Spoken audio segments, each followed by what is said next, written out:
Bueno, muchachos, buenas tardes. Vamos a comenzar con la clase del día de hoy para que nos rinda un poco más el tiempo. Y bueno, pues en este caso vamos a platicar también al final de la clase un poquito respecto del comunicado que llegó por parte de Facultad de Ciencias para la parte de lo que corresponde con este regreso a actividades presenciales. Pero bueno, para eso vamos a tratar de esperar que lleguen un poquito más de los compañeros. Entonces, trataremos de que unos 10 minutos antes de que termine la clase del día de hoy podamos retomar ese punto. ¿Sale? Pero bueno, por mientras, retomaremos directamente lo que corresponde con nuestro tema de ultrasonido. Y lo último que estábamos viendo estaba relacionado directamente con lo que corresponde a cómo estaban construidos los transductores ultrasónicos, de tal manera que dependiendo de la disposición y la cantidad de piezoeléctricos que existan dentro de esos transductores, nosotros podemos tener diferentes formas de escanear directamente utilizando ese transductor. Ya hablábamos de que había transductores de arreglo lineal, transductores de arreglo lineal por fases, había transductores convexos, estaban estos de arreglos en 1.5D y en 2D, los cuales permiten hacer estos rastreos tridimensionales. Muy bien, entonces el día de hoy ahondaremos un poco más directamente en la parte de transductores y hablaremos un poquito con unas cuantas ecuaciones de lo relacionado directamente a las propiedades de interacción del ultrasonido con la materia, ¿sale? Entonces, pues bueno, vamos a ir avanzando directamente y veremos si tienen alguna duda en particular. Ya saben que pueden levantar la mano directamente en Teams o pueden abrir su micrófono e interrumpirme en cualquier momento, muchachos. Bueno. Hablando particularmente en términos de los transductores ultrasónicos, nosotros debemos de pensar que idealmente, que ya sabemos que los escenarios ideales no existen en este caso en la vida real, idealmente nosotros debemos de pensar que estos transductores deben de poseer una alta sensibilidad o relación señal a ruido. ¿Qué significa esto? Que nosotros debemos de poder identificar de una muy buena manera cuando se genera una vibración directamente en cada piezoeléctrico que corresponde con un eco y que no puede ser directamente una vibración causada por el movimiento del transductor que lo maneja directamente nuestro usuario. Entonces, una alta sensibilidad es necesaria, que el transductor no genere cambios por la manipulación directamente del transductor. Los transductores idealmente deben de también tener una buena resolución espacial, lo que significa que yo pueda individualizar cada uno de los ecos para cada uno de estos piezoeléctricos para poder generar una imagen con buena resolución, y también idealmente no debe de presentar artefactos o ruidos en la imagen. Vibraciones, movimientos, pequeñas perturbaciones, todo eso idealmente no lo deberíamos de tener. Sin embargo, ya sabemos que muy probablemente estos elementos, estos artefactos, no los podemos eliminar al 100%, simplemente porque tenemos algunos problemas directamente en los procesos de fabricación. Pero, además de estas características ideales, nosotros debemos de tener bien claro que dentro de la construcción directamente de lo que es el transductor, nosotros debemos de entender que cada elemento del arreglo, cada piezoeléctrico, debe de tener una amplia respuesta angular. ¿Qué significa esto? Que las vibraciones que puede generar permita captar la información independientemente del ángulo en el que llegue el eco. Porque como nosotros ya observamos, podemos tener situaciones en las que yo tengo mi transductor en una sola posición, pero mi haz ultrasónico yo lo enfoco o lo dirijo a un punto en específico. Entonces, eso significa que una amplia respuesta angular significa que no necesariamente tienen que incidir los ecos en la misma dirección en la que se encuentra posicionado el transductor, sino que pueden tener interacciones en ángulos en los que incide el eco diferentes a la posición del transductor y aún así generar una respuesta, ¿sale? Además debe de tener bajo acoplamiento cruzado. ¿Qué significa esto? Que no se meta la información de un piezoeléctrico con otro, que no tengamos información cruzada directamente entre piezoeléctricos que se encuentran adyacentes, que estén uno junto al otro, sino que se mantengan de manera aislada totalmente cada uno de estos elementos piezoeléctricos dentro de mi arreglo del transductor. Y además debemos de hablar de una buena impedancia de acoplamiento con el transductor. Aquí este es un punto súper importante, particularmente en los transductores ultrasónicos, porque nosotros debemos de recordar directamente que el transductor lo vamos a ocupar tanto para enviar un haz ultrasónico como para recibir ecos ultrasónicos. Y entonces en ese sentido debemos de tener bien claro que estas señales no manejan los mismos rangos de amplitud. Usualmente cuando yo genero un haz ultrasónico estoy enviando una señal de mucha amplitud para poder generar un eco suficientemente fuerte que atraviese diferentes capas de tejido. Y los ecos, conforme van regresando, o sea, cada que nosotros tenemos una propagación de esa fuente, atraviesa un medio, vamos a tener algunas pérdidas simplemente por características del sonido, y los ecos que regresan son de mucho menor amplitud de lo que nosotros tuvimos al inicio, cuando lo mandamos. Y entonces, en este caso, por eso es importante que entendamos que se requiere tener un buen acoplamiento para no perder esta sincronía y que no se confunda las señales de gran amplitud cuando yo mando los datos versus las señales de baja amplitud cuando yo las recibo. Por eso debemos de considerar una estructura siempre en los transductores similar a la que nosotros observamos de esta manera.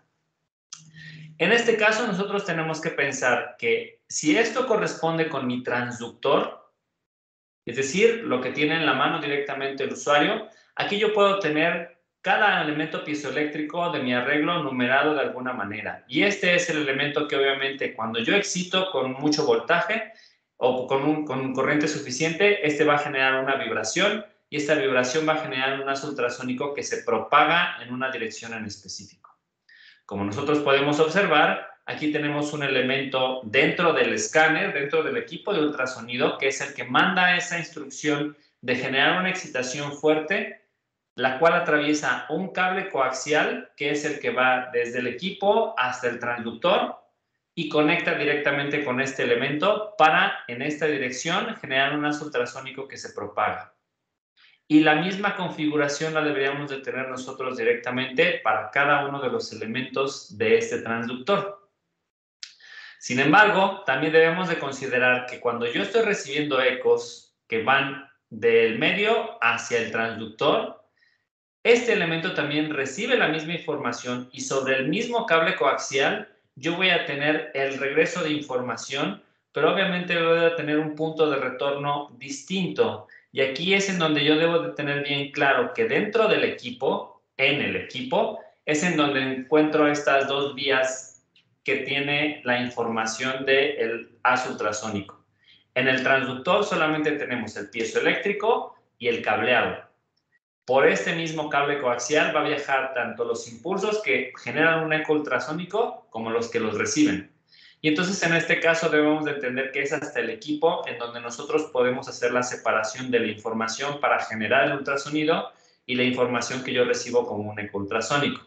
De ahí la importancia que para tener una buena impedancia de acoplamiento yo esté pensando que cada uno de los piezoeléctricos debe de estar acoplado con el equipo a través de un cable coaxial relativamente grueso, de 1 o 2 milímetros de espesor. Y entonces, en este caso, esto me va a permitir tener un considerable acoplamiento de impedancias adecuado para este tipo de tecnología médica entre el transductor y mi sistema de imagenología. Sin embargo, si ustedes, o como ustedes seguramente ya saben, los cables coaxiales tienen un pequeño defecto. Y es que, si ustedes recuerdan, este cable coaxial es aquel que tiene en el centro del núcleo directamente esta parte metálica conductora, que usualmente puede ser cobre, que puede ser de un hilo, puede ser de muchos hilos. Después tiene un recubrimiento plástico y después lo que tiene es una malla protectora. Y esta malla protectora es la que nos ayuda directamente a hacer el acoplamiento de impedancias, porque básicamente me está permitiendo que no deje pasar ninguna otra cosa que se encuentra alrededor de mi cable y se meta directamente dentro de mi señal. Entonces, los cables coaxiales están diseñados de esa manera que tienen esta bobina de protección, porque es una malla relativamente finita que impide directamente que la información que pasa por ese cable se pueda compartir fuera de él. Eso es una gran ventaja importante. Sin embargo, el hecho de que nosotros tengamos esta malla de recubrimiento sobre mi cable coaxial, Cuando yo tengo un largo considerable directamente de este y tengo acoplados muchos, ya sabemos que en los transductores yo puedo tener de centenas de piezoeléctricos, 512, 256. Entonces, en ese caso ahí tengo un conjunto de bobinas que están interactuando directamente entre el transductor y mi escáner de ultrasonido. Y eso puede generar pequeños ruidos sobre el equipo, no sobre la información que estoy llevando, pero sobre otros elementos en particular. Y entonces en ese caso es importante que si yo voy a tener un conjunto de cables coaxiales, considere que se debe de agregar una red de acoplamiento eléctrico para evitar la capacitancia coaxial que se genera por toda esta acumulación de cables, porque esto me va a ayudar a aumentar mi relación señal-ruido. Si nosotros no las tenemos, entonces en este caso es muy probable que tengamos una cierta atenuación o un filtrado. Seguramente en sus proyectos de electrónica sí han tenido la posibilidad de desarrollar algunos y a lo mejor han conectado muchos cables directamente en el protoboard. A lo mejor hay ocasiones en las cuales su señal, a pesar de que ustedes diseñaron una ganancia en específico, tiene una pequeña atenuación o tiene un comportamiento medio raro y parece que de repente está montado sobre una señal que varía a lo largo del tiempo. Eso es básicamente por el tipo de cables que nosotros estamos ocupando y la solución para ese tipo de problemas es realizar un acoplamiento, que significa que nosotros debemos de poner un capacitor directamente a tierra para que ahí se vaya toda esa línea de tendencia que nos está montando nuestra señal. Lo mismo sucede por aquí. Estamos hablando directamente de que el cable coaxial tiene una bobina y yo para poder contrarrestar directamente ese efecto debo de ocupar un capacitor que me esté ajustando todas las cosas para que las señales pasen sin mayores problemas. Y entonces esa es una de las cosas que nosotros siempre debemos de considerar, sobre todo en dispositivos médicos, en donde es lo más común que nosotros utilicemos estos cables coaxiales por la ventaja de que aísla directamente la información. Pero tiene otras desventajas que se solucionan relativamente fácil con esta parte de capacitores de acoplamiento. ¿Vale? ¿Alguna duda hasta aquí, muchachos? Perfecto. Asumiré que si no hay dudas, igual en 3-5 segundos, avanzo directamente en la diapositiva, muchachos, ya saben. Ahora, esta pequeña imagen nos permite apreciar un poco mejor cómo están construidos verdaderamente los transductores, porque en la imagen anterior nosotros siempre pensábamos que del escáner de ultrasonido tengo un cable coaxial y ese cable coaxial va conectado directamente hacia lo que es mi piezoeléctrico y se acabó. La realidad es que para poder conseguir directamente esta alta sensibilidad, una buena relación señal-ruido, buena resolución espacial y no presentar artefactos, requiero desde fábrica tener una configuración especial. Y hablamos de este en específico. En realidad el transductor tiene todas estas capas dentro de esta forma que sostiene directamente el usuario. Entonces, número uno, la parte que ya habíamos definido, estos cables coaxiales están para cada uno de los piezoeléctricos, que son estas que dicen signal leads y el número de piezoeléctrico en general, y todas ellas van acopladas a tierra, tal y como se muestra directamente aquí. Señal que lleva la alimentación o la energía al piezoeléctrico y cerramos el circuito directamente con tierra. Entonces, en este caso, cada una de estas señales es para los piezoeléctricos y todas van acopladas a un cable de tierra, que es el que se muestra por aquí. ¿Vale? Entonces, para poder tener un buen acoplamiento acústico, usualmente nosotros debemos de tener otras capas que usualmente son o de vidrio o de un material epóxico y que corresponden directamente con estas líneas que se encuentran aquí en color como gris con rayas y este color oscuro, que lo maneja como matching layers en inglés, pero son de acoplamiento acústico. Entonces, estas lo que están haciendo es generar un medio en el cual el ultrasonido no tenga pérdidas y me permite generar una transmisión y una recepción relativamente sin pérdidas, ¿sale? Entonces, por eso hablamos de que es un acoplamiento acústico, porque va a ser un medio de propagación. Yo no puedo tener en contacto directo el piezoeléctrico con la piel o con algún medio en particular, porque es un material relativamente sensible y entonces se puede tronar. Razón por la cual yo debo de tener materiales de protección y de acoplamiento para no tener una pérdida de la energía que yo estoy generando con con estos cables en específico sobre el PZT o el piezoeléctrico. Entonces, por eso requerimos ese acoplamiento acústico. Y luego también vamos a tener una placa de soporte o backing, como se menciona aquí en inglés, que igual también suele ser un material de resina epóxica, que obviamente materiales plásticos no generan ninguna conducción eléctrica, no me va a generar ningún problema en específico, y es el lugar en donde nosotros vamos a tener colocados directamente nuestros piezoeléctricos para evitar que se tengan vibraciones directamente por manipulaciones del transductor. Entonces, en este caso, esto está como si nosotros pensáramos en una especie de sándwich, en donde la parte central debería corresponder con el PZT, que no debería de tener movimientos, a menos de que yo le dé una excitación directamente por parte de mis líneas de alimentación. Pero si yo no tengo ninguna señal en ese momento, los movimientos del transductor no deberían de generar una vibración por aquí. ¿Sale? De ahí que necesitamos esta placa directamente de soporte para que no tengamos estas vibraciones. Y finalmente tenemos una placa frontal o faceplate, que básicamente es la parte más externa del transductor. Ya en otra sesión les mostraré más a detalle un transductor de algunos de los que tenemos aquí disponibles, que usualmente es una pequeña capa de silicón o de algún material plástico como poliuretano, que actúan como una protección directamente hacia la parte interna del transductor. Entonces, esta sí es la primera interfaz con la que nosotros tenemos un contacto directamente con el tejido, con la piel o con alguna región en particular. Y entonces, en este caso en específico, este material también se puede utilizar como lo que se conoce como un lente acústico para generar una pequeña amplificación del haz ultrasónico que yo estoy generando, y esto le dé más posibilidad de transmitirse directamente a través de muchos tejidos. ¿Sale? ¿Alguna duda hasta aquí, muchachos? No. Perfecto. Entonces, ahora vamos a entrar a hablar de la interacción del ultrasonido con la materia.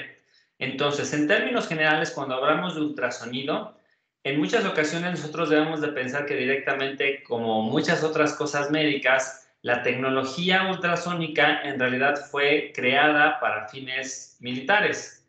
En ese sentido, el ultrasonido fue creado particularmente como un sonar o Sound Navigation and Ranging System, que en este caso ya sabemos que era un sistema que tenían los barcos para poder detectar la presencia de submarinos, los cuales obviamente no se encontraban en la superficie y yo no pudiera pasar desapercibido. Entonces, la tecnología de los sonares es la misma que se utiliza actualmente en los sistemas de ultrasonido, y es que básicamente yo tengo transmisión del ultrasonido en una dirección que corresponde con estas líneas amarillas, y en el momento en el que este haz ultrasónico choca con un objeto, este objeto va a reflectar directamente el haz ultrasónico en la misma dirección. Y entonces, en este caso, nosotros las dos propiedades principales que explotamos directamente en los sistemas de ultrasonido son eso, la transmisión y la reflexión del ultrasonido. ¿Sale? Transmisión de la fuente donde yo genero la energía, que se manda un eco, un haz ultrasónico, y en cuanto choca directamente con algo, este se refleja, y esta es la información que yo recibo después para saber directamente que ahí se encuentra un objeto.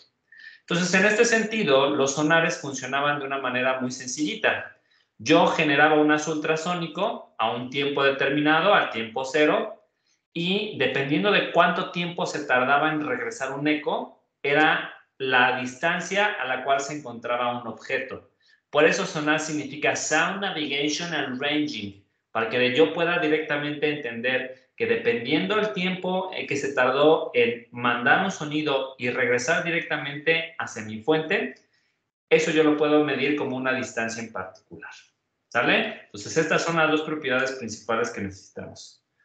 Denme un segundo, muchachos, ahorita regreso.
Listo, muchachos, una disculpa. Entonces, retomamos directamente esta parte. Entonces, para la parte de interacción con la materia, nosotros debemos de tomar siempre en consideración que las dos principales propiedades del sonido que utilizamos es la transmisión y la reflexión, ¿sabe? Sin embargo, en la vida real, nosotros debemos de entender que en realidad existen muchas otras propiedades que afectan directamente cómo es la interacción del sonido con la materia. Lo mismo aplicará directamente para el ultrasonido.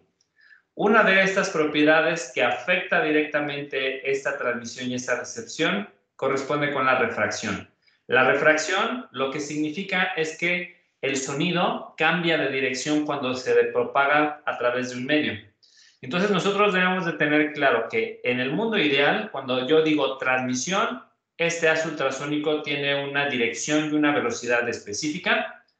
Cuando choca con un objeto, la reflexión sucede en la misma dirección y con la misma velocidad. Eso es de manera ideal. La realidad es que entonces nosotros vamos a tener una refracción que significa que en cuanto chocan, este haz que se refleja pudiera no venir en la misma dirección. Pudiera tener un pequeño cambio de dirección y sucede una refracción.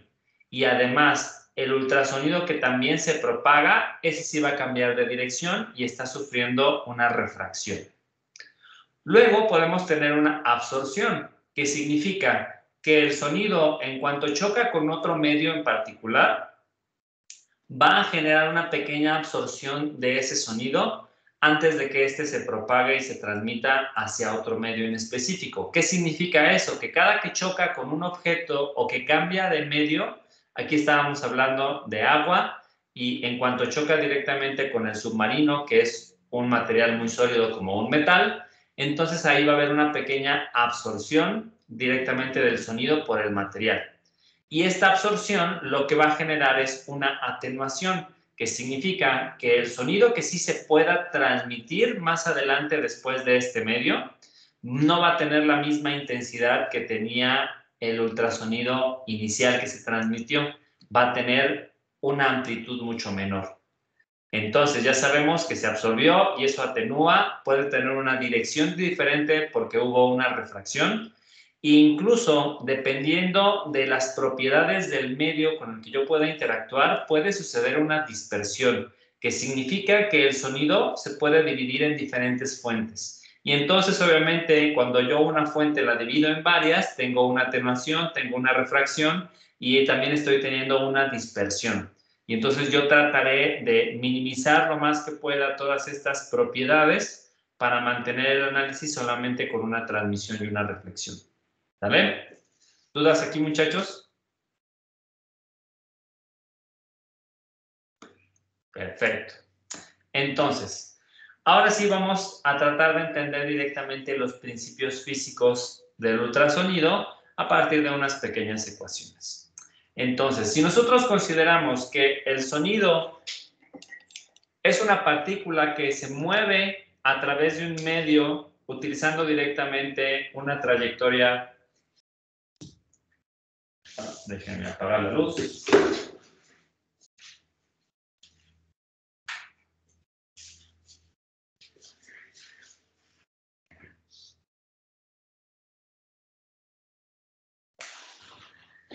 Continua.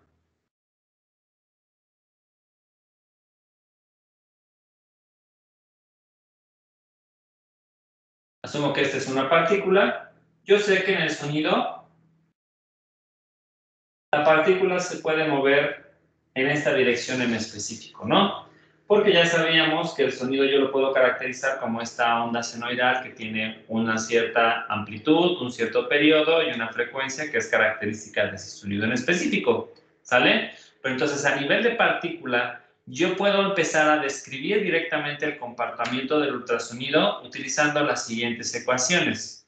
Las voy a ir escribiendo en el pizarrón para que no nos hagamos bolas y podamos entenderlo mejor. Pero si no entienden a mi letra fea, se van a estar medio proyectando directamente aquí sobre la diapositiva. Déjenme intentar hacerla un poquito más grande para que no vayamos a tener problemitas por acá. Bajar un poquito este. para que lo podamos hacer todavía un poquito más grande y medio las vean también ustedes. Si no se alcanza a ver, de todas maneras, después hacemos un zoom directamente a esta parte. ¿Sí? Entonces, en este caso, a nivel de partícula, vamos a tener expresada directamente esta pequeña ecuación.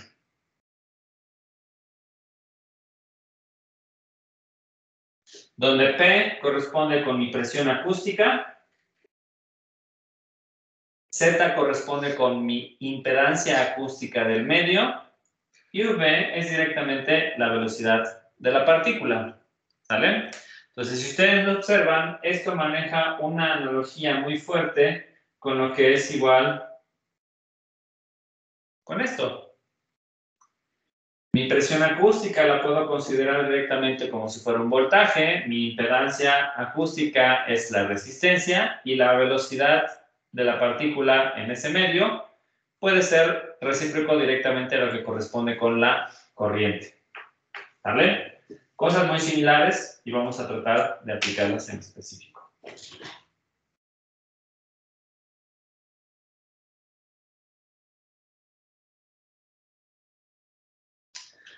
Y luego vamos a ocupar una segunda ecuación que me habla directamente de lo que corresponde con la intensidad acústica,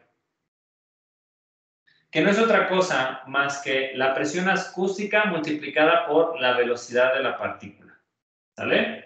Y que entonces en este caso, si yo había dicho que tenía una reciprocidad directamente con mi voltaje y que la velocidad acústica tenía una reciprocidad directamente con la corriente, entonces ¿esto qué fórmula es? De las que conocen de electrónica.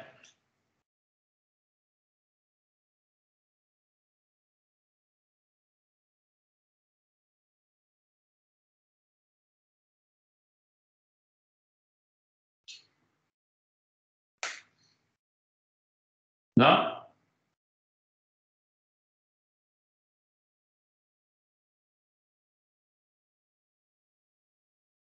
La ley de Ohm. No, la ley de Ohm era esta. Si este es igual a R por I, y esta es B, y este es I, ¿qué fórmula es esta? Ay, no se ve, perdón. ¿Se ve? Es la de potencia, ¿no? Correcto. ¿Sale? Entonces, esta fórmula de la intensidad acústica es como si estuviera hablando directamente de la potencia. Entonces, en ese sentido, de manera muy similar a como hacemos el análisis directamente en circuitos, podemos hacer algo similar directamente con la parte del ultrasonido. Pensando en que en lugar de que sea un electrón el que yo estoy moviendo a través del circuito con leyes de Ohm y la parte de potencia, ahora yo hablo de una partícula de ultrasonido y que se mueve en términos de su presión acústica y de su intensidad acústica. ¿Sale? Simplemente para establecer una relación de una cosa que relativamente ya conocemos. ¿Va? ¿Alguna duda aquí?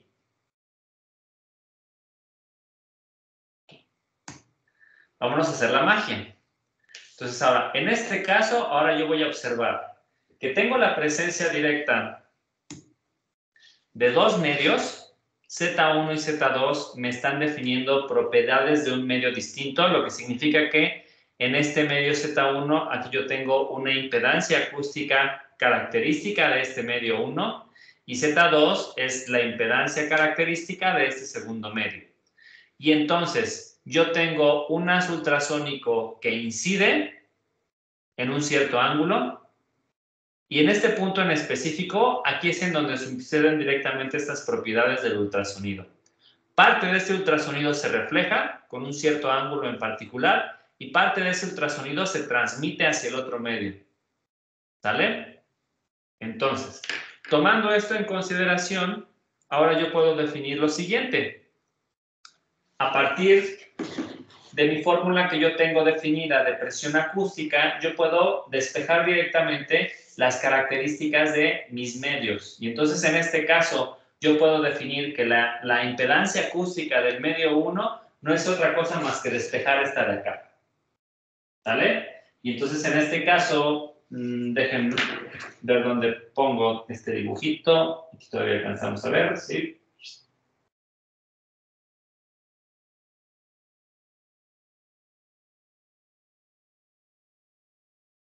Y R, y T. Z1, Z2.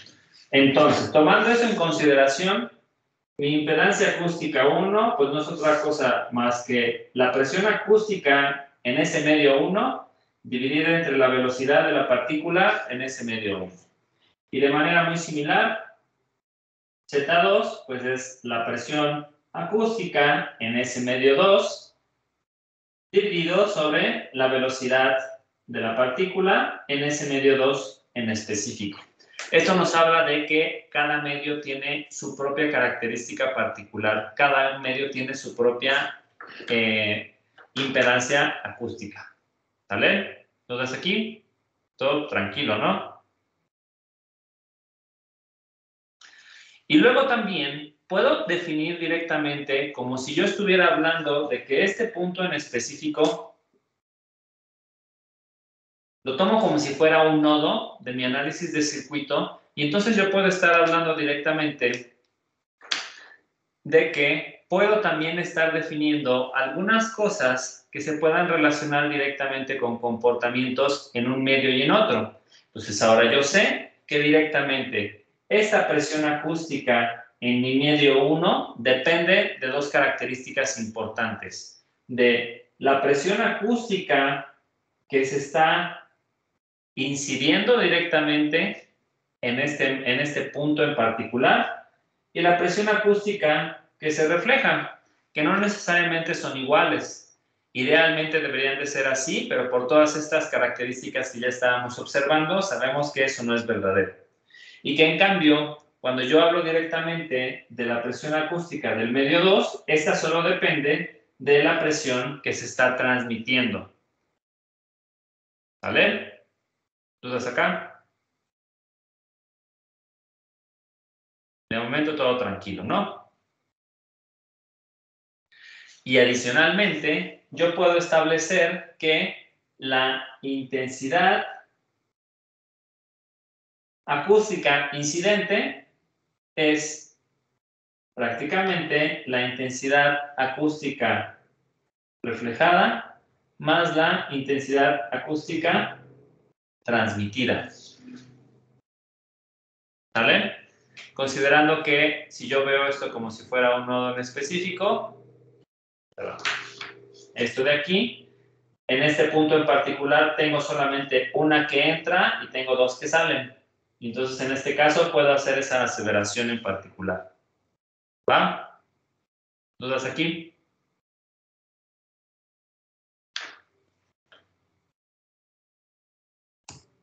Perfecto. Ahora bien, idealmente, y recordando y haciendo énfasis directamente en ideal, una onda de ultrasonido que se propaga no debe de tener pérdidas. Por lo tanto, yo también pudiera asumir directamente que mi presión acústica incidente debe ser igual a mi presión acústica reflejada más mi presión acústica transmitida. Pero lo debemos de pensar desde un punto de vista ideal. ¿Vale? Y ahora, esto simplemente me permite entender que si lo que me interesa saber esta incidente, yo la conozco, porque es la que yo le estoy diciendo directamente a mi fuente que genere.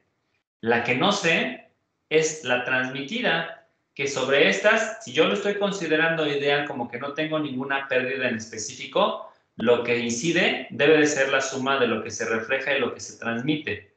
Y a mí me interesa saber información directamente de lo que se transmite, porque esta es la propagación en los diferentes medios que yo voy a tener. Entonces, simplemente puedo hacer este despeje directamente de que la presión acústica transmitida es la incidente menos la reflejada. Y en ese sentido, ahora yo lo puedo poner, si yo defino directamente un plano cartesiano directamente sobre este punto en específico, yo puedo tener definidos ángulos a los cuales se encuentra directamente esta incidencia, reflejancia y transmitancia. Y entonces, en ese sentido, poder estimar directamente los componentes de cada uno de estos vectores que me están modelando directamente el sonido. Por lo tanto, yo puedo convertir directamente esta ecuación en esto.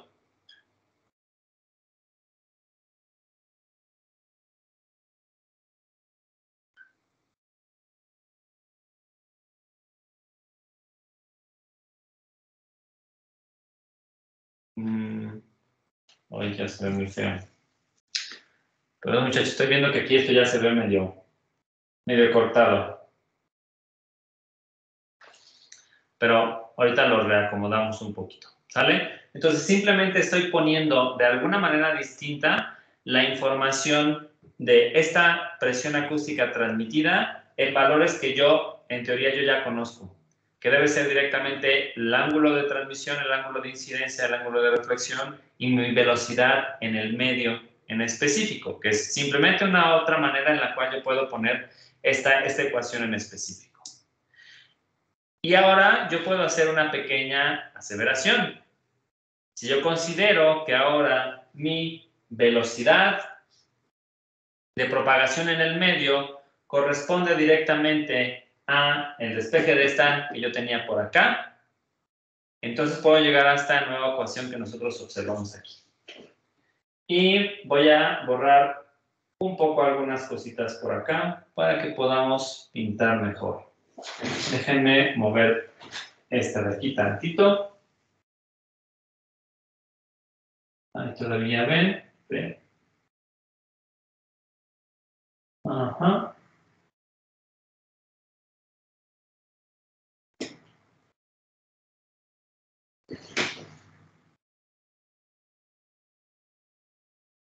Esto también la voy a mover tantito, que ahorita la voy a ocupar.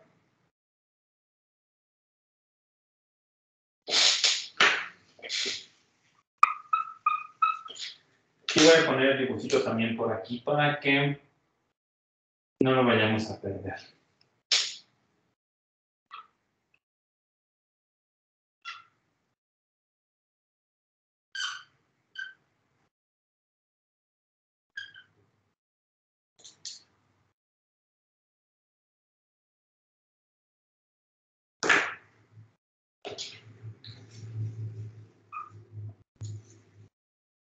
Y estas sí las voy a borrar tantito. Vamos a repetir. B de t, coseno de phi de t, igual a b de i, coseno de phi de i, menos b de r, coseno de phi de r. ¿Vale?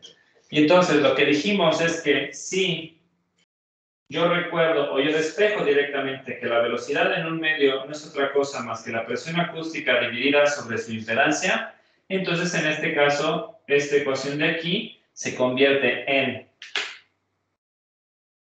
la presión de transmisión dividida sobre la impedancia acústica del medio 2 de transmisión, la que yo tengo aquí,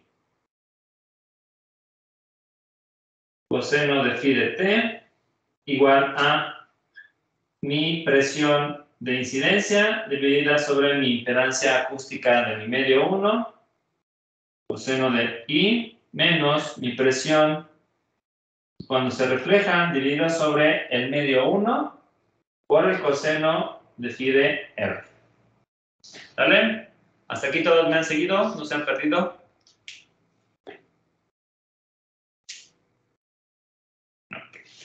Entonces, ahora bien, yo puedo considerar un sistema de ecuaciones simultáneas y poder definir dos relaciones en específicos. ¿Cómo es la presión acústica reflejada respecto de la incidente y la presión acústica transmitida versus la incidente? ¿Sale? Porque yo debo de recordar directamente que en este caso, de la que yo sé información, corresponde directamente de la que incide. De esa yo puedo definir el ángulo, yo sé cuál es su intensidad, Yo conozco el medio en el cual se está propagando información de eso en específico, entonces esos datos yo los conozco. Lo que no conozco corresponde directamente con la que se refleja y con la que se transmite, y es de la cual yo quiero obtener información. Por eso puedo obtener directamente estas dos ecuaciones en particular. ¿Sale? Y entonces, a partir de esta ecuación grandotota que nosotros tenemos por aquí, de esta de acá, yo puedo obtener esas dos relaciones en específico. ¿Sale? Y entonces en este caso, donde lo pongo, establecer por acá, que si yo busco cómo es la presión acústica reflejada respecto de la incidente, esto me va a dar un Z2 coseno incidente menos Z1 coseno transmitido dividido entre Z2 coseno incidente más Z1 coseno transmitido. Y el otro elemento es mi presión transmitida versus la incidente. Y en este caso aquí yo tengo que es 2 Z2 coseno de la incidente dividido entre Z2 coseno de la incidente más Z1 coseno de la transmitida. Y estas dos ecuaciones son súper importantes. Estas son las que me van a hablar directamente de la relación de qué es lo que pasa con esta onda de ultrasonido que se está transmitiendo, con qué presión acústica se está transmitiendo y con qué presión acústica se está reflejando. ¿Sale? Lo podemos ver como si fuera una función de transferencia de salida versus entrada, donde siempre la entrada va a corresponder con la señal que está incidiendo y la salida va a ser la reflejada o la salida va a ser la transmitida. ¿Vale? Entonces, ahora yo me voy directamente a mis pequeñas aproximaciones. Desde el punto de vista ideal, yo debo de considerar que los ángulos de incidencia, de transmisión y de reflexión los puedo asumir como que son ángulos cero. ¿Qué significa un ángulo cero? Significaría que sobre este medio en específico, ahí no lo ven, Z1, Z2, mi ángulo de incidencia es igual a mi ángulo reflejado y es igual a mi ángulo transmitido. ¿Sale? Entonces, eso es una consideración ideal. Y esa consideración ideal, ustedes ya lo deberían de saber en este momento, es que cuando yo hago ese tipo de consideraciones es para tratar de simplificarnos las cosas. Y si yo asumo que todos mis ángulos son iguales a cero, entonces en este caso los cosenos de cero para cada una de estas ecuaciones se van a volver 1 y entonces esto me simplifica todavía mucho más las cosas.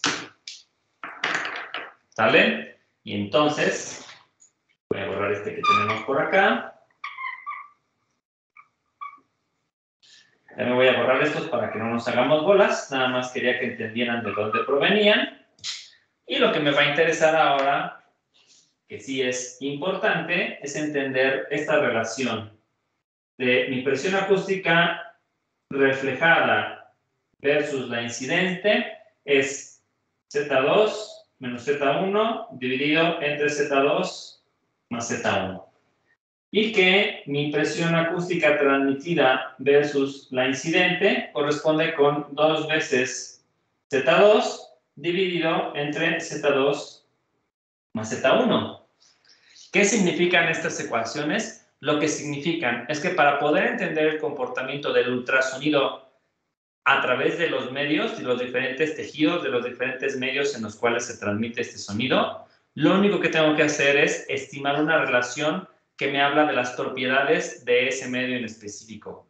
No me importa cómo va a estar la amplitud del sonido, no me importa particularmente cómo está ese ángulo de incidencia, bueno, tengo que hacer esa asunción de que es directamente cero, pero esto me habla directamente de que la presión acústica transmitida y reflejada la puedo conocer con las características de los medios, las impedancias acústicas.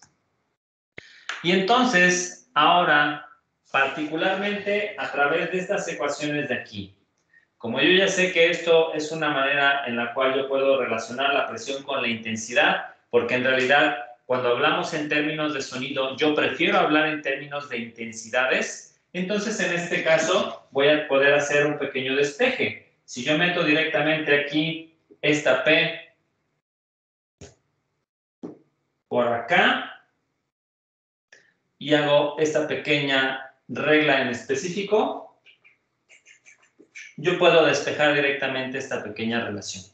Y entonces en este caso, aquí yo tengo otra pequeña relación en específico, en la cual es como si aquí yo estuviera definiendo mi potencia en términos de voltaje y no me interesa directamente conocer el valor de la corriente. Entonces en este caso, esto se refleja directamente como que la intensidad acústica es el cuadrado de la potencia, de la presión acústica dividido sobre la impedancia.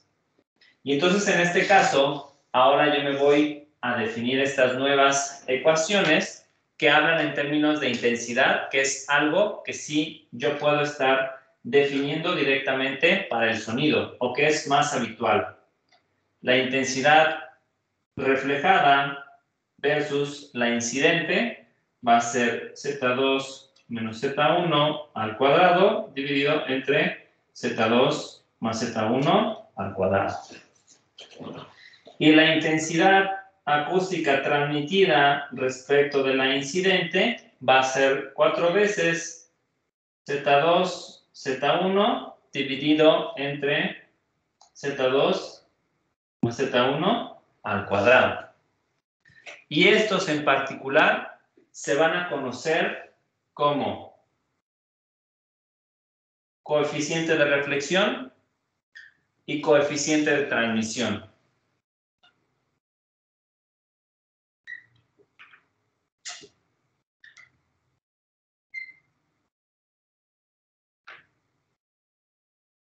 ¿Sale?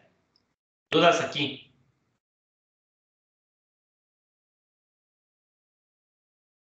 Estas son súper importantes para entender cómo es la interacción del ultrasonido sobre la materia.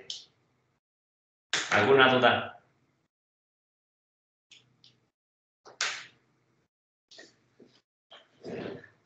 ¿Aún no? ¿Lo están asimilando?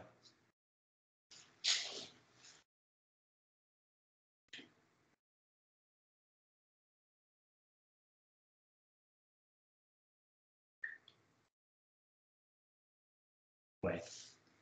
Ustedes me podrán decir, bueno, ¿y esto para qué me sirve a mí? En este caso, podemos entender directamente que si nosotros conocemos los coeficientes de reflexión o el coeficiente de transmisión, podemos entender cómo es el comportamiento del ultrasonido entre diversos medios, considerando que la impedancia acústica va a estar definido directamente como la densidad del medio, del material, y multiplicado por la velocidad de propagación del ultrasonido en ese medio en específico, que son características que usualmente se conocen por tablas. Conociendo esta información que me define la impedancia acústica, yo puedo aplicar estas fórmulas para entender el comportamiento del ultrasonido entre dos medios en específico. ¿Vale? Imaginemos la siguiente situación. Yo tengo que voy a mandar un haz ultrasónico entre tejido biológico, y ese lo voy a llamar como mi medio 1, y aire. Y ese lo voy a llamar como mi medio 2. Entonces, en este caso, yo puedo entender que por tablas ya está definido muy bien que la densidad del medio biológico para la propagación de ultrasonido es de 1000 kilogramos sobre metro cúbico. Y que la velocidad de propagación del ultrasonido en el medio biológico es similar a la del agua, 1540 metros sobre segundos.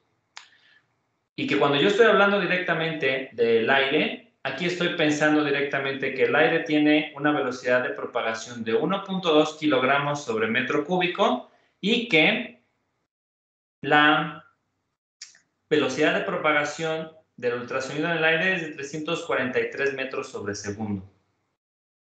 Entonces, en este caso, con estos datos en específico, aplíquenlos aquí y calculen los dos, mi coeficiente de reflexión y mi coeficiente de transmisión. Y vamos a ver cuánto sale, muchachos. Les doy 3 minutos. Ya tienen la fórmula, ya tienen los datos, ya saben qué deben de hacer.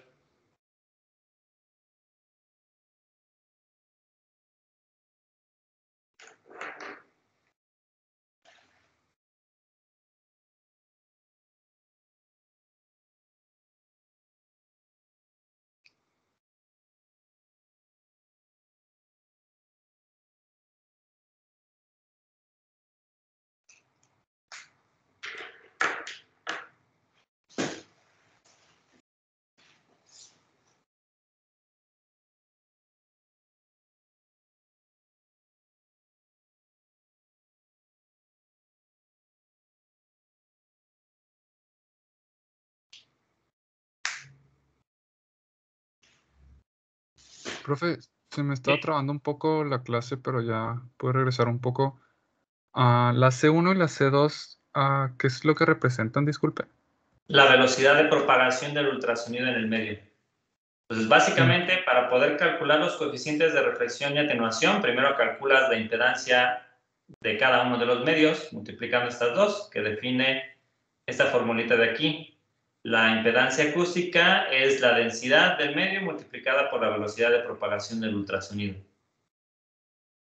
Y ya teniendo esas impedancias acústicas, pues las metemos en las fórmulas para el coeficiente de reflexión y el coeficiente de transmisión y vamos a ver qué datos nos dan.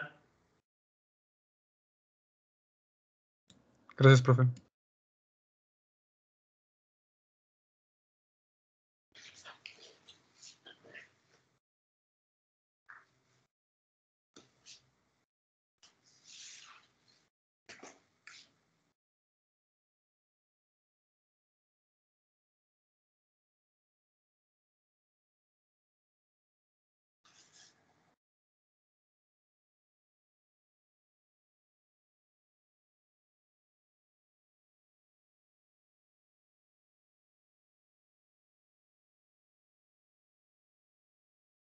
Y me avisan cuando tengan algún resultado.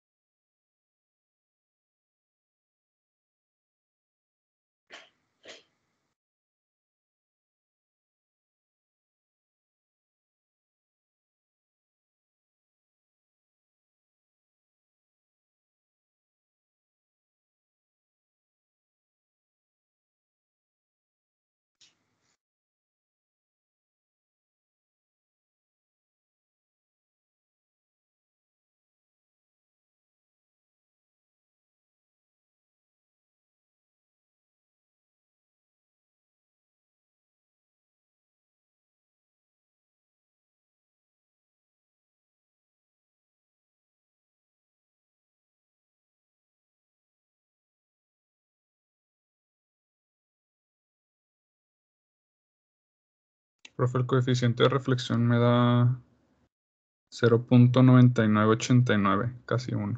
Ok, gracias. Y el de transmisión.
Me da 0.001.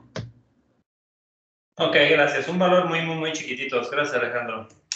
Entonces, los datos que menciona su compañero son correctos. Si estuvieron perdidos, si no sabían qué hacer, lo hubieran dicho, muchachos, pero básicamente lo que hay que hacer es esta pequeña operación. 1.2 por 343 menos 1000 por 1540 y eso al cuadrado. Y lo mismo abajo, pero con un signo positivo. Entonces, haciendo este cálculo, mi coeficiente de reflexión me da 0.9988. Y el valor que mencionaba su compañero es 0.001, que si nosotros lo consideramos, tomando en consideración la definición que ya habíamos hecho por acá, que ya borramos de hecho, pero que nosotros hablábamos de que directamente no hay pérdidas, entonces lo incidente es igual a lo reflejado más lo transmitido. Entonces, en este caso, eso significa que son complementarios el coeficiente de reflexión y el coeficiente de transmisión, y sumados me deben de dar 1. Entonces, en este caso, es necesario solamente conocer uno de esos coeficientes, ya sea el de reflexión o ya sea el de atenuación, para calcular el otro de manera súper rápida, 1 menos el coeficiente que ya conozcamos. Pero vamos a tratar de entender mejor qué significa directamente este resultado de que entre tejido biológico y aire tengo un coeficiente de reflexión de 0.9988. Esto, básicamente yo lo puedo traducir como que el 99.88% de la señal de ultrasonido que incide entre tejido biológico y aire se refleja.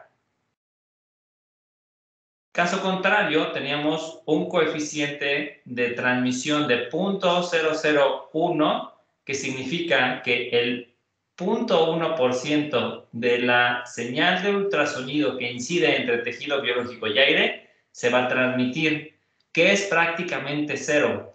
Eso significa que, particularmente cuando nosotros tenemos una interfaz en donde está involucrado el aire, toda la señal ultrasónica se va a reflejar. Toda la señal ultrasónica se va a reflejar. Y entonces, en este caso, no tengo nada que transmitir. Un escenario en donde tenemos tejido biológico y aire es directamente entre el transductor y la piel. Cuando nosotros tenemos esa propagación directamente del ultrasonido, cuando usamos el transductor tal cual, así como está de fábrica, y lo colocamos directamente en la piel, estamos teniendo un ultrasonido que viaja entre tejido biológico y aire. Y entonces, en ese caso, en ese momento en específico, todo, absolutamente todo, el ultrasonido se refleja. Nada se transmite y entonces eso no me sirve de nada. Yo no veo nada directamente en el transductor. Y esa es la razón por la cual siempre, cuando se hace un estudio de ultrasonido diagnóstico, nosotros observamos que el médico especialista coloca un gel directamente sobre el transductor.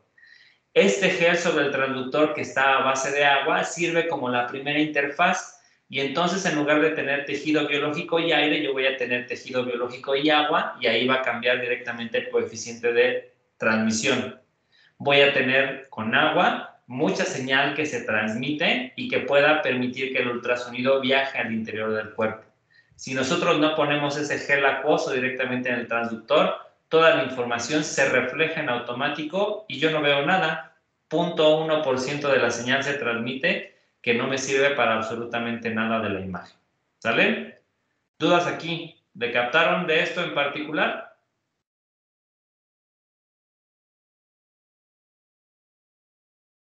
Ninguna duda. Entonces, tengan en mente que directamente, para conocer las impedancias acústicas, vamos a encontrar que la densidad de un medio ya está definido por tablas y las velocidades de propagación del ultrasonido en el medio también. Entonces, en ese sentido, conocer cómo es el comportamiento del ultrasonido entre diferentes medios es relativamente sencillo de conocer utilizando este tipo de ecuaciones. De hecho, nosotros ahora ya nos podemos encontrar incluso con tablas en las cuales nos muestran cuál es el coeficiente de reflexión que existe entre diferentes tejidos. Y usualmente hablamos de tejidos que nos podemos encontrar dentro del cuerpo humano. Entonces, hablamos directamente de que si yo tengo un coeficiente de reflexión entre dos medios que son agua y grasa, tengo un coeficiente de reflexión de 0.047. Entonces, tener coeficientes de reflexión tan bajos significa que casi toda la señal se está transmitiendo, lo cual es bueno, es lo que yo quiero tener directamente. Entonces, si ustedes observan, casi con cualquier tejido y agua, yo tengo coeficientes de reflexión muy bajitos, que significa que tengo coeficientes de transmisión muy altos. Y entonces, en este caso, por eso hablamos directamente que el agua es un medio en particular que nos ayuda a tener una gran transmisión de ultrasonido a través del tejido vivo. Y entonces, en este caso, no importa si es grasa, músculo, piel, cerebro, hígado, sangre o incluso hueso, nosotros podemos tener un porcentaje elevado que se está transmitiendo. Todo tejido blando directamente en los equipos de ultrasonido con agua, que afortunadamente es algo que tenemos dentro del cuerpo, tenemos una buena transmisión, tenemos una baja reflexión. Y entonces en ese caso nosotros podemos entender por qué en el ultrasonido se ve mucho mejor estructuras blandas. Cuando nosotros hablamos de estructuras rígidas como el hueso, podemos observar que más del 50% de la señal se está reflejando y entonces siempre que nos chocamos nosotros con un hueso, probablemente la señal de ultrasonido ya no se va a poder transmitir y no vamos a poder ver más información allá de un hueso. Entonces, en este caso, esto es importante que nosotros lo tomemos en consideración porque existen estas tablas que nos indican directamente coeficientes de reflexión entre diferentes tipos de tejidos que existen dentro del cuerpo humano. Y de nuevo recordar que si nosotros ya conocemos el coeficiente de reflexión, el coeficiente de transmisión es simplemente 1 menos cada uno de estos valores. ¿Vale? ¿Dudas aquí?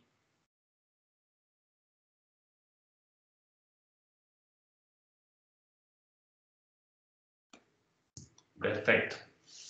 Entonces, este coeficiente de reflexión nos dice cuál es la cantidad de energía ultrasónica que se refleja y nos permite conocer cuál es la intensidad que también se está transmitiendo entre un medio y otro. Sin embargo, debemos de tomar en consideración que la energía ultrasónica atraviesa siempre algún medio y si no estamos en consideraciones ideales, pues esta puede perder intensidad dependiendo de la profundidad de penetración que nosotros vayamos a tener que recorrer directamente y que entonces en este caso aquí podemos considerar que el ultrasonido va a tener siempre una absorción por el medio. Entonces, en este caso en específico, debemos de considerar que la energía ultrasónica va a estar decreciendo de manera exponencial, no tiene un comportamiento totalmente lineal como si lo consideráramos desde el punto de vista ideal. Eso significa que el ultrasonido no tiene una propagación infinita, va a tener una atenuación a lo largo del tiempo cada que atraviesa un medio en particular. Y esa atenuación nosotros la podemos estar midiendo directamente con esta pequeña ecuación que nos habla directamente de que la amplitud inicial que tiene ese vaso ultrasónico cuando llega a ese punto de contacto con un medio va a estar multiplicada por una exponencial negativa que compromete directamente la distancia que tiene que recorrer el ultrasonido dentro de ese medio, su propio coeficiente de absorción de ese tejido en específico y una constante que depende de unidades físicas como la intensidad acústica o la presión acústica, que básicamente me va a ponderar directamente relacionado con las características de la generación del ultrasonido. Qué amplitud tiene, con qué frecuencia, pero al final de cuentas es una constante que me pondera directamente esta atenuación que yo voy a tener. ¿Sale? Entonces, en este caso, ahora lo que vamos a tratar de hacer es evaluar cómo es el comportamiento del ultrasonido en términos de esa pérdida cuando está atravesando un medio en particular, que significa que a mí me interesa conocer este coeficiente de absorción. Cuánto ultrasonido se está quedando directamente en el medio para saber cuánto ultrasonido me va a quedar cuando salga después de recorrer toda esta distancia dentro de ese medio en particular. ¿Vale? Y entonces en ese caso en específico lo que corresponde es hacer un pequeño despeje directamente de esta alfa Y para poder hacerlo, pues lo único que yo tengo que empezar a considerar es, si quieren lo vamos haciendo para que no tengamos pasos maestros y no se me vayan a confundir. Ya saben que esto nunca tiene pierde.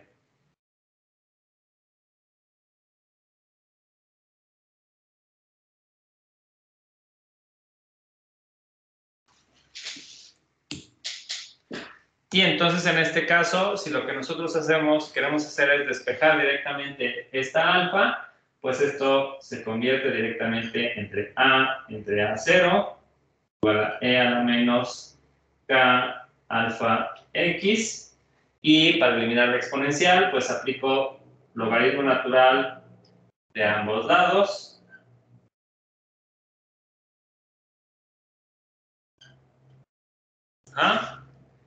Y en este caso en específico, pues luego puedo hacer un poco de álgebra en particular para quedarme solamente directo con esta pequeña ecuación, que corresponde con la constante multiplicado por el coeficiente de atenuación, y que entonces en este caso esto me queda entre 1 sobre el x logaritmo natural de A entre A0. ¿Vale?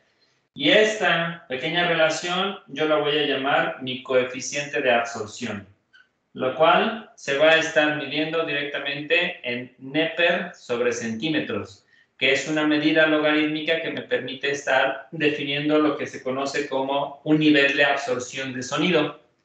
Entonces, en este caso, los Nepers sobre centímetro o NP es una variable que usualmente no es manejada en términos de atenuación de sonido, y entonces lo que hacemos es aplicar directamente un logaritmo en base 10 para pasar directamente a lo que se conoce como decibeles. Y entonces en este caso lo podemos encontrar directamente como 20 logaritmo la división de la amplitud acústica que yo conozco y la que incidió. Y esto, como es una pérdida, le pongo el signo menos directamente a mi coeficiente de absorción. O también se puede conocer en términos de decibeles como el menos 20 sobre x logaritmo de A sobre AC. Y entonces los decibeles sí es una unidad que yo puedo manejar un poco mejor y simplemente tener una relación directa que me diga que una atenuación en decibeles es igual a 8.868 atenuaciones en Neper por centímetro. ¿Sale? Entonces aquí yo estoy entendiendo cuál es la pérdida que yo tengo directamente del ultrasonido, dependiendo la dimensión que tenga el tejido que yo tenga que atravesar. Ya no es solo preocuparme por la transmisión y la reflexión, sino que tengo que pensar que mi ultrasonido en el mundo real va a tener una pérdida, va a tener una atenuación, y esa atenuación yo la tengo que compensar directamente cuando regresa la información. ¿Ok? ¿Alguna duda hasta aquí?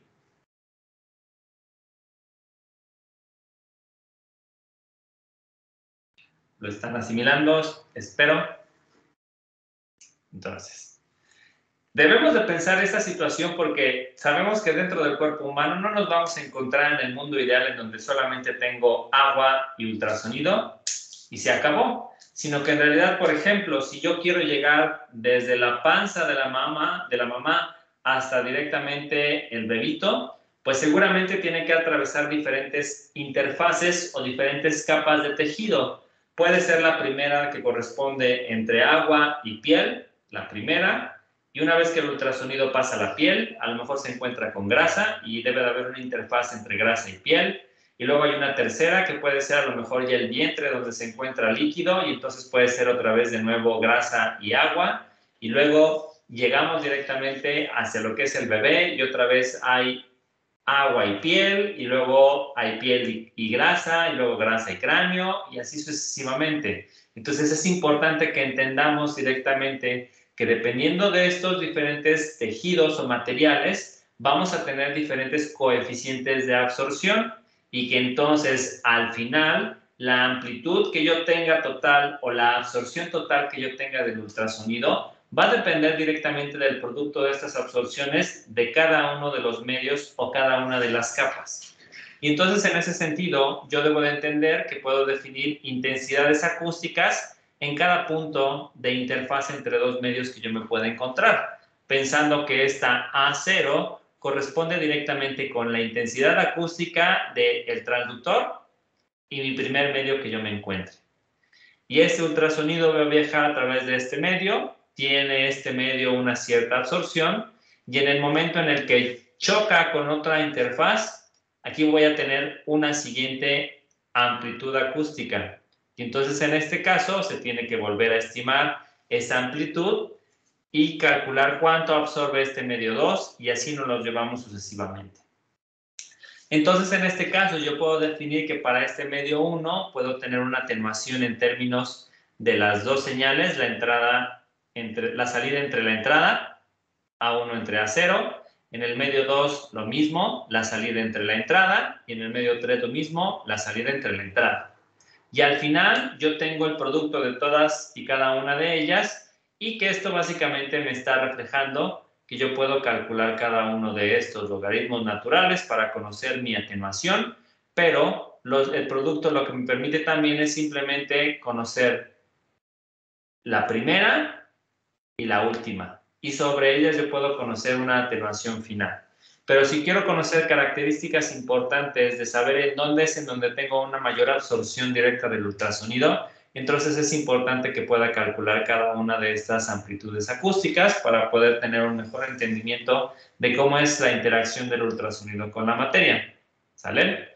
Entonces, tomando esto en cuenta, podemos establecer relaciones de absorción o pérdida de energía en términos de cosas conocidas en el ámbito del sonido, como pueden ser los decibeles.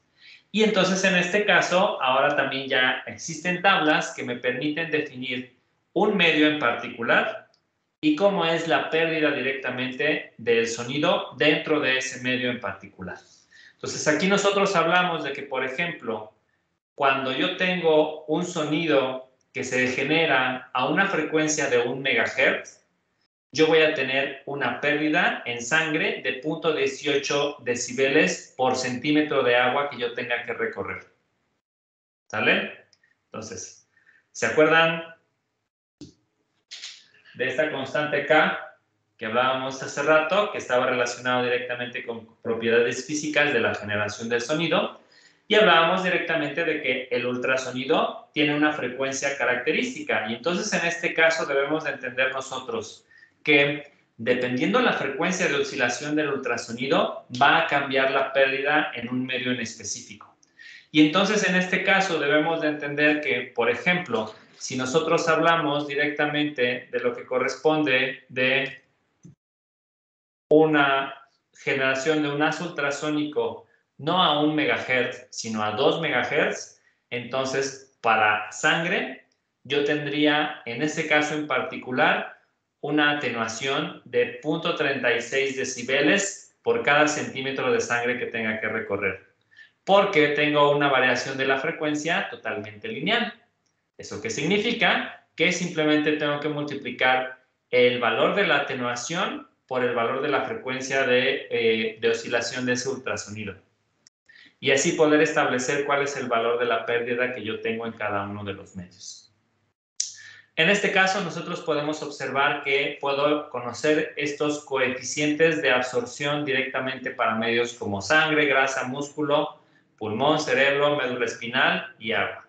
Entonces, en este caso, aquí nosotros podemos observar directamente que para casi todos ellos, sangre, grasa, músculo, cerebro y médula espinal, yo tengo definidos factores de absorción con una variación lineal. Eso lo que me indica directamente es que en estos yo sí puedo tener un recorrido del haz ultrasónico, tener una cierta absorción o una pérdida de energía y multiplicarlo directamente por el valor de la frecuencia. Pero ¿por qué particularmente para el pulmón yo no tengo una variación de la frecuencia?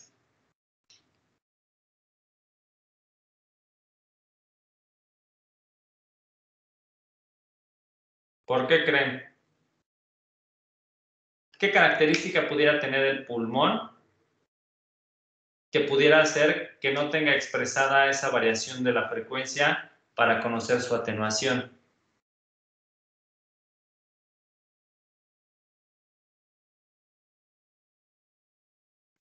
Por el aire, ¿no? Correcto.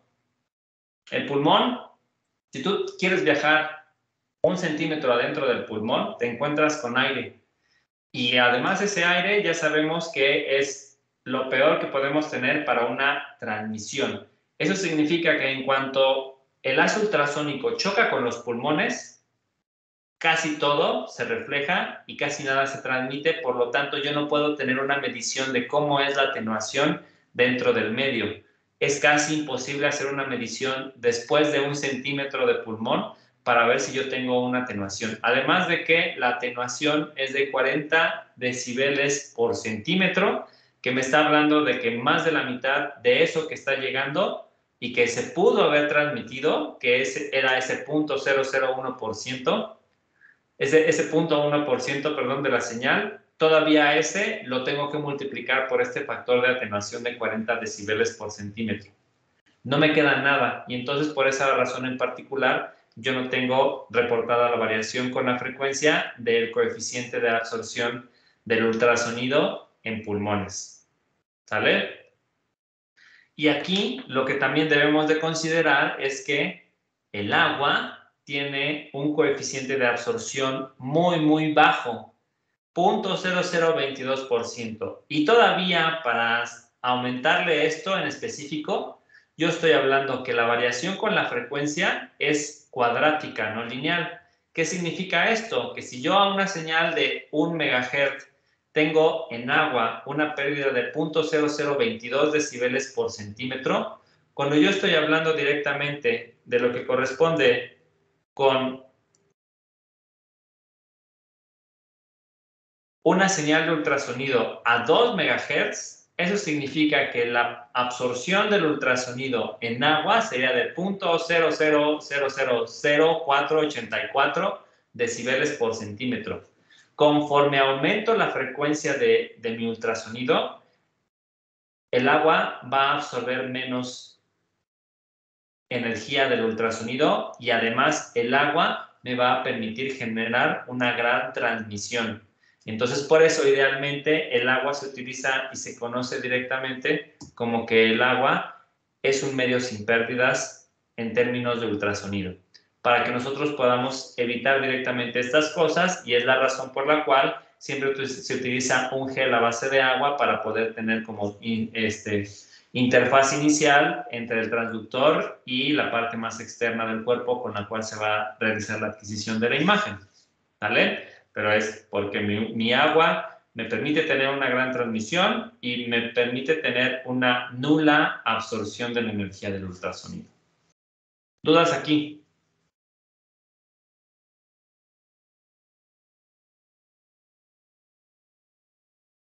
¿No? Para cerrar directamente la parte teórica de la clase del día de hoy, pues entonces debemos de tener un pequeño ejemplito en donde nosotros vamos a suponer que, por ejemplo, yo tengo que determinar cuál es la absorción total de un medio compuesto por 2 centímetros de grasa, 3 de músculo y 1 de sangre, de una señal que se mueve a 2 MHz.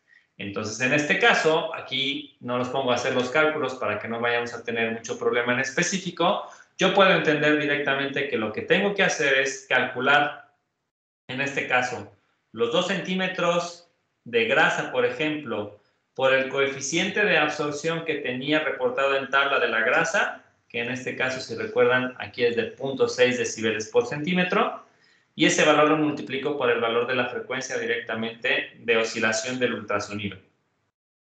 Y lo mismo aplico directamente para los distintos medios. 3 centímetros de músculo por 1.2 del coeficiente de absorción multiplicado por 2, que es la frecuencia de oscilación, y 1 por 0.18 por 2, y al final todas esas multiplicaciones las sumo. Y esto me va a generar directamente mi absorción total del ultrasonido de 9.96 decibeles directamente en esos 6 centímetros de tejido vivo. Y entonces en este caso yo puedo saber o entender directamente si lo que me conviene es, si a lo mejor considero que es mucha absorción, entonces lo que yo tengo que hacer es a lo mejor aumentar directamente el valor de la frecuencia de ultrasonido o disminuirla. y que entonces eso probablemente puede generar una absorción más baja que permita tener mayor información y mayor transmisión del ultrasonido. ¿Vale? ¿Dudas acá?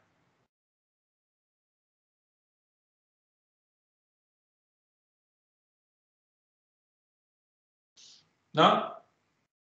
Perfecto. Entonces, aquí le vamos a cortar para la parte teórica del curso, muchachos, y de lo que vamos a hablar ahora un poquito corresponde directamente con el comunicado que se supone ya está publicado en página de Facultad de Ciencias y que también nosotros pudiéramos observar directamente en la página de Facebook y también algunos comunicados que ha generado directamente la universidad. Entonces,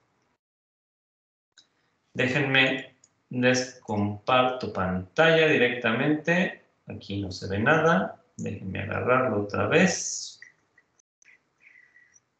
Mira.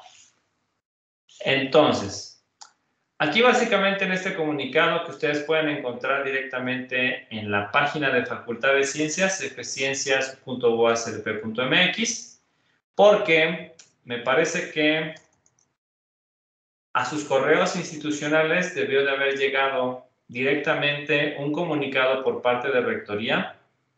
A ver si no, ya lo borré.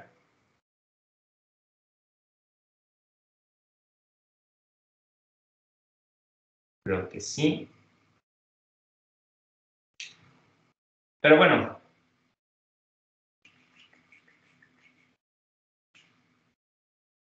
Lo que mencionaba directamente ese comunicado por parte de Rectoría, hablaba directamente de que se tiene que regresar directamente a actividades presenciales de manera escalonada, considerando particularmente las 3 Vs, que es que estemos en semáforo verde, que estemos todos vacunados y que el regreso sea para los estudiantes voluntario.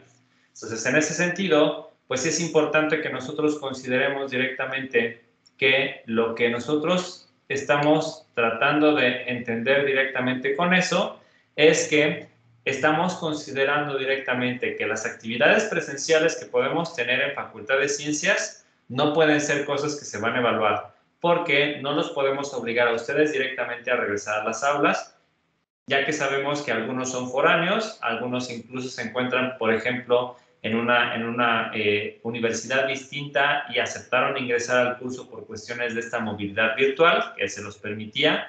Y entonces, en este caso, es importante que entendamos que no podemos romper esas reglas en específico que se estaban estableciendo. ¿Sale? Entonces, en ese sentido en particular, aquí en este comunicado, este era principalmente para profesores, pero del que les hablaba, que ya borré, que seguramente pueden encontrar en la página de lo que corresponde con la UASLP. Ahí se habla directamente del comunicado más referido a los alumnos, en donde se establece que básicamente si se pretende regresar a actividades presenciales en la medida de las posibilidades de cada una de las facultades. Entonces, en este caso, este comunicado de Facultad de Ciencias no es muy directo, muy específico, pero a grandes rasgos lo que mantiene es que, número 1, no tenemos la capacidad para regresar al 100%. Número 2, nosotros ya habíamos definido que este semestre se iba a manejar en modalidad virtual y entonces en este caso sería muy complicado que regresáramos a tener algunas actividades presenciales. Sin embargo, considerando también esta parte de que las actividades van a ser voluntarias para ustedes, lo que se planificó directamente en Facultad de Ciencias es que se definan semanas por programa educativo en donde se puedan establecer actividades presenciales que van a ser complementarias directamente a su formación. Entonces, habrá algunos profesores que sí decidan organizarlas, habrá algunos profesores que digan, yo no las necesito. Para Ingeniería Biomédica, esa semana de actividades presenciales corresponde del 8 al 12 de noviembre. Entonces, en este caso, en esa semana en específico, vamos a tener clase de manera asíncrona para que quienes vayan a tener la posibilidad de tener alguna actividad presencial puedan venir directamente a la Facultad de Ciencias sin la preocupación de, es que a la 1 tengo clase, es que a las 4 tengo clase y voy a tener un examen. Entonces, la intención es que en esta semana en específico no se puedan programar exámenes y que obviamente las clases que se den se puedan ver después de manera síncrona. Los profesores decidirán si las graban desde antes o la graban en vivo directamente en el horario de clase establecido, pero en teoría ustedes van a tener libertad de poder venir a las actividades que está planeando cada profesor, si así lo considera necesario. El otro punto importante a considerar directamente aquí es que, a pesar de que estamos en semáforo verde, debemos de cumplir directamente con el protocolo de reconversión y apertura que estableció directamente la universidad con esta comisión COVID-19 de la UASLP, en donde se establece que debemos de nuevo de mantener sana distancia, utilizar cubrebocas todo el tiempo, tener a disposición siempre gel sanitizante y que obviamente debemos de tener espacios ventilados y no debemos de tener aglomeraciones por periodos de tiempo superiores a las 2 horas, me parece. Entonces, eso es lo que todavía complica más las cosas directamente para Facultad de Ciencias, porque a pesar de que, número uno, no podemos regresar al 100% porque no tenemos los espacios para que todos regresen directamente cumpliendo sana distancia.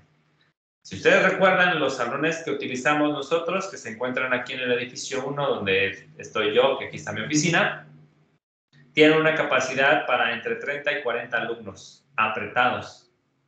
No tenemos la capacidad de un salón para que todos podamos tener clase, los 30, 40 alumnos que sean en cada uno de los cursos, cumpliendo la sana distancia, a menos de que las clases sean en el auditorio. Y a pesar de que contamos con el auditorio como espacio, la complicación mayor que existe en Facultad de Ciencias, que también seguramente ya saben, es que no tenemos luz verde para utilizar la torre de Facultad de Ciencias, la torre de 12 pisos, en donde están todos los laboratorios y muchas de las aulas de las otras carreras que tienen menos alumnos, electrónica, telecomunicaciones, matemática educativa, biología. Saben que en el edificio 1 usualmente solo INER y biomédica tomaban clases, que somos las carreras que a lo mejor tenemos grupos más grandes, pero ahora tenemos que compartir los espacios con todas las carreras, lo que dificulta todavía más el hecho de que podamos regresar a actividades presenciales. Entonces, hasta que Protección Civil de la UASLP no nos dé luz verde para utilizar los laboratorios, no podemos regresar con cantidades importantes de alumnos a trabajar directamente en los laboratorios. Entonces, vamos a plantear una estrategia en la cual se puedan utilizar los laboratorios de la universidad para actividades complementarias en grupos reducidos, no más de 5 personas por laboratorio en lapsos de 2 horas. Pero de nuevo, eso lo vamos a tener que planificar. Por ejemplo, para nosotros en particular, puedo planear una práctica para que vengan a utilizar el equipo de ultrasonido quien quieran, pero yo voy a establecer horarios que no afecten directamente sus horarios de clases y que obviamente van a venir quienes puedan y quienes quieran. Habrá algunos otros cursos donde a lo mejor sí es más necesario que tengan actividades prácticas que en el de sistemas de imagenología, y entonces en ese caso cada profesor propondrá directamente alguna actividad o ustedes pueden acercarse con sus profesores para proponer alguna actividad en específico. En esta semana en particular, del 8 al 12 de noviembre, digamos que las aulas disponibles en el edificio 1 son para nosotros. Y entonces en ese caso, aquí es en donde durante esa semana sí pudiéramos planificar algunas actividades y ver la posibilidad de que vengan. La otra es que debemos de considerar que no se pueden tener grandes aglomeraciones y que entonces en ese caso a lo mejor no es que vayan a poder venir todas las semanas, sino que van a poder venir a lo mejor 1 o 2 días y así poder distribuir la carga de el uso de estos espacios para las diferentes generaciones que existen en la carrera. Y así, por ejemplo, los de generación 2020-2021 que ni siquiera se han parado en la Facultad de Ciencias más que para el examen de admisión, a lo mejor puedan venir y conocer algunos salones o dar un medio tour rápido por algunos laboratorios. Para ustedes a lo mejor se pueden planificar algunas otras actividades y entonces en ese caso pues es importante que tengamos claro directamente que al menos en este semestre las actividades presenciales van a ser voluntarias y van a estar enfocadas para biomédica principalmente en esta semana del 8 al 12 de noviembre. ¿Vale? Si alguien tiene alguna inquietud y quiere proponer actividades nuevas, acérquense con sus profesores, coméntenlo para ver si podemos gestionar un poco de espacio pero recuerden, siempre va a ser en grupos muy reducidos y con horarios en los que no se afecten directamente las clases. Ya el siguiente semestre veremos cuáles son las instrucciones. Seguramente se va a mantener esta idea de que tratemos de tener actividades presenciales, pero nosotros seguiremos teniendo el problema directamente del uso del espacio de la torre. Entonces, mientras no podamos contar directamente con ese, el regreso presencial al 100% es prácticamente imposible para nosotros, muchachos. Entonces, tenemos que buscar estrategias con las cuales podemos estar trabajando. Yo en lo particular, en esta semana del 8 al 12 de noviembre, voy a tratar de organizar, hacer una clase relativamente híbrida. ¿Qué significa eso? Que si alguno de ustedes a lo mejor quiere venir a tomar una clase de 2 horas presencial, la tenemos en salón y al mismo tiempo voy a tratar de armar un set para que la grabemos y luego esa yo la pueda subir a nuestro equipo de Teams y para los que no puedan venir presencial, la podamos transmitir directamente de manera síncrona.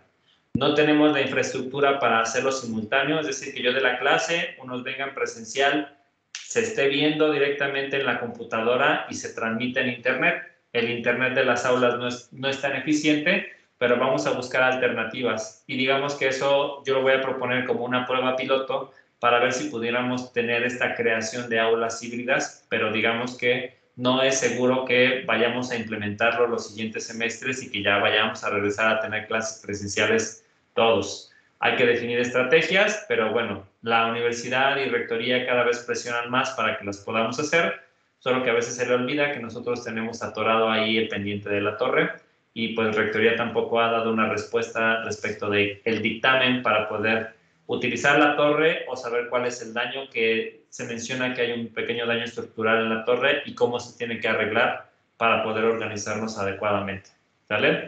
Pero importante transmitirles el mensaje, muchachos, que entiendan que no es que no querramos regresar a actividades presenciales, es que no podemos regresar sin asegurar directamente las condiciones impuestas por la pandemia, ¿vale? Encontraremos estrategias para ir cada vez teniendo más actividades presenciales, pero en este semestre solo podemos asegurar en la semana del 8 al 12 de noviembre.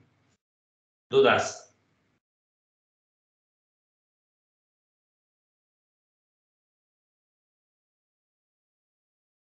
¿No? ¿Ninguna? Bueno. Si no hay dudas, entonces en este caso eso sería todo, muchachos. Hoy a las 5 de la tarde es la ceremonia de entrega de carta de pasantes. Va a ser ahí en el Bicentenario y ahorita con esta parte de la multimodalidad y la virtualidad, pues se supone que va a estar transmitido directamente en el canal de YouTube de la UASLP, por si tienen algunos amigos de la generación de arriba y quieren estar conviviendo un poco con ellos, por lo menos a distancia, pues va a estar transmitida la señal. Al rato en Facebook yo publico el enlace de la página de YouTube de la UASLP para que lo puedan ver directamente desde sus dispositivos móviles. Pero bueno, muchachos, si no hay ninguna duda, comentario, de mi parte sería todo y nos vemos el próximo viernes. Gracias, muchachos, hasta luego. Nos vemos, profe, gracias.